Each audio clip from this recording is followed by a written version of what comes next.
Di sebuah danau yang tenang, hiduplah seekor bebek pemberani bernama Dodo dengan syal merah kesayangannya.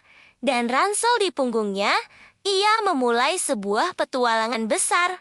Apa itu musim? Rasa penasarannya begitu besar, hingga ia memutuskan untuk mencari jawabannya sendiri. Perhentian pertamanya adalah sebuah kota di musim semi, di mana Pungga-Benga mekar dengan warna-warni yang indah. Lalu, ia terbang menuju pantai musim panas, merasakan hangatnya pasir dan deburan ombak yang menyenangkan. Tak lama kemudian, ia menjelajahi hutan musim gugur yang magis, dengan daun-daun oranye berjatuhan seperti hujan emas. Akhirnya, perjalanannya membawanya ke puncak gunung bersalju. Di sana, di tengah keheningan musim dingin, ia menemukan kedamaian yang luar biasa. Dodo pun sadar, setiap musim menyimpan keindahannya sendiri. Dengan hati yang penuh cerita, ia kembali ke danau, tak sabar membagikan petualangannya.